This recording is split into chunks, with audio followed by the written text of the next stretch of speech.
Assalamualaikum warahmatullahi wabarakatuh.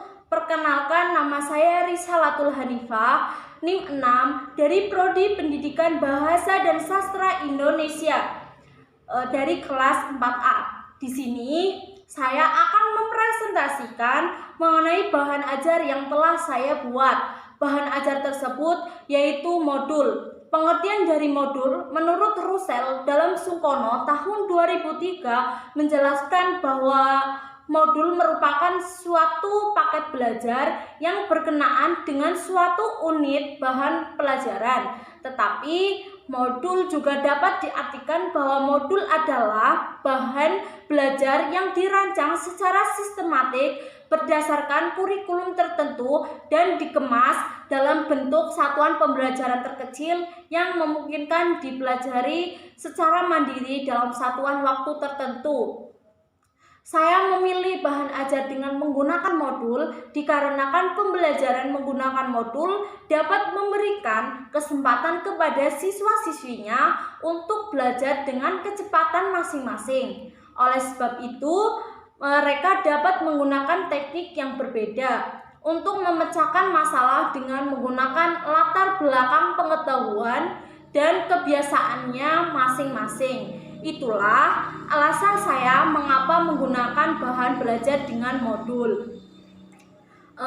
Dengan menggunakan bahan ajar modul tersebut dalam kegiatan pembelajaran tentunya dapat memberikan manfaat bagi peserta didik ataupun guru. Di antaranya manfaat modul bagi peserta didik yaitu yang pertama, peserta didik memiliki kesempatan melatih diri belajar secara mandiri. Yang kedua, belajar menjadi lebih menarik karena dapat dipelajari di luar kelas dan di luar jam pembelajaran. Yang ketiga, berkesempatan mengekspresikan cara-cara belajar yang sesuai dengan kemampuan dan minatnya. Yang keempat, berkesempatan menguji kemampuan diri sendiri dengan mengerjakan latihan yang disajikan dalam modul. Yang kelima, mampu mempelajari diri sendiri. Dalam hal tersebut, siswa mampu membelajarkan diri sendiri di rumah ataupun di mana. Yang terakhir yaitu mengembangkan kemampuan peserta didik dalam berinteraksi langsung dengan lingkungan dan sumber belajar lainnya.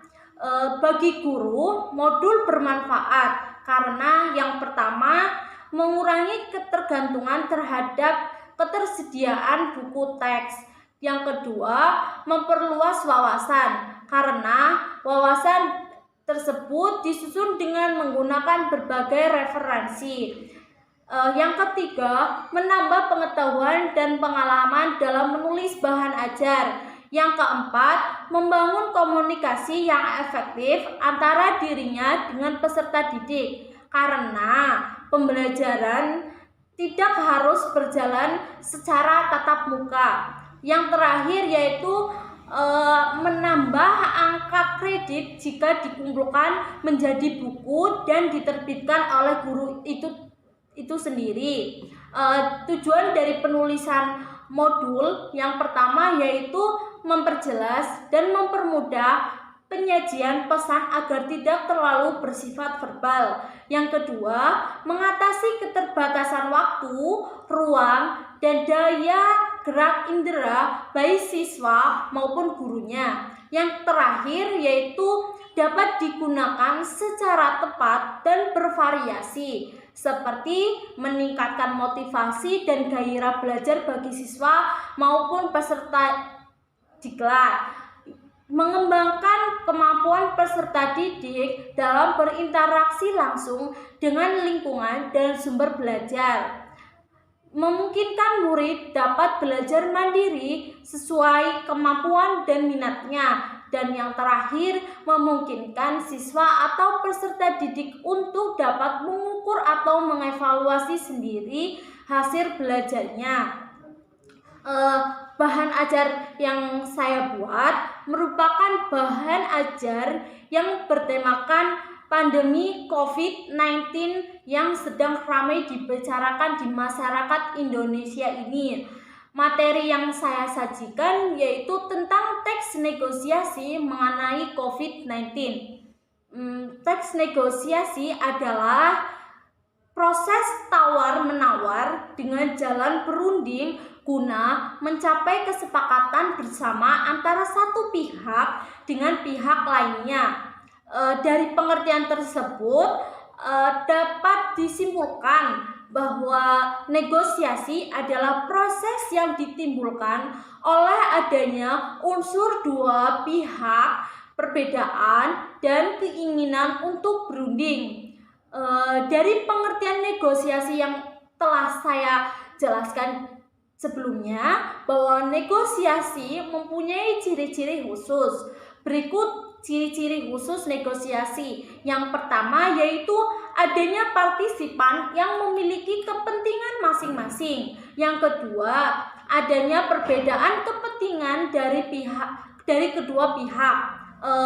Kedua kepentingan dari partisipan dalam negosiasi saling bertolak belakang. Dari partisipan dalam keadaan tersebut menyebabkan perbedaan kedua pihak tetapi dalam kepentingan yang sama. Yang ketiga yaitu adanya pengajuan penawaran. Pengajuan penawaran dilakukan dengan menyampaikan argumen yang kuat. Pihak yang mempunyai argumen lebih kuat dari proses negosiasi akan lebih besar kesempatannya untuk memenangkan suatu negosiasi tersebut. Dan yang terakhir yaitu adanya kesepakatan sebagai hasil negosiasi. Salah satu ciri negosiasi adalah adanya pengajuan dan penawaran. Menyatakan argumen dalam suatu negosiasi membutuhkan teknik tertentu. Teknik tersebut diwujudkan dalam keterampilan mengolah kata. Keterampilan tersebut tidak dapat dipisahkan dari aspek kesantunan penggunaan bahasa, diantaranya yaitu yang pertama yaitu keterampilan berbicara, yang kedua berbicara efektif, yang ketiga prasyarat organis, dan yang terakhir yaitu prasyarat bahasa. Negosiator mempunyai peranan dalam suatu negosiator. Suatu negosiator yang sukses dapat dilihat dengan beberapa faktor. Faktor-faktor yang menentukan keberhasilan sebuah negosiasi yaitu sebagai berikut. Yang pertama, kesediaan semua untuk berkompromi dengan pihak lainnya. Yang kedua yaitu tidak ada pihak yang dirugikan dari negosiator tersebut. Yang ketiga yaitu kesepakatan yang dicapai bersifat praktis dapat dilakukan. Yang keempat yaitu kesepakatan yang dicapai bersifat praktis dapat dilakukan. Dan yang terakhir yaitu alasan yang disertakan mampu mempengaruhi pihak lain. Faktor-faktor tersebut dapat muncul semua dalam proses negosiasi atau hanya muncul beberapa saja. Artinya, dalam suatu teks negosiasi terdapat suatu faktor atau lebih menentukan keberhasilan negosiasi tersebut. Berikut ini adalah contoh teks negosiasi antara penjual masker dan pembelinya. Dari teks negosiasi tersebut, pada bagian pertama yaitu orientasi. Dari orientasi itu berisi permulaan sebuah interaksi antara penjual dan pembeli. Pada bagian yang kedua yaitu pengajuan, berisi sanggahan dari pembeli dengan alasan tertentu. Dan yang ketiga yaitu terdapat bagian penawaran. Dalam bagian penawaran tersebut berisi argumentasi dari pembeli untuk mempertahankan tujuan agar disetujui oleh penjual. Dalam persetujuan berisi penerimaan dari pembeli, dan yang terakhir yaitu bagian penutup. Dari bagian penutup berisi terjadinya kesepakatan antara penjual dan pembeli. Dalam modul yang saya buat juga terdapat latihan soal. Sekian dari saya. Apabila ada kesalahan, saya mohon maaf. Terima kasih. Wassalamualaikum warahmatullahi wabarakatuh.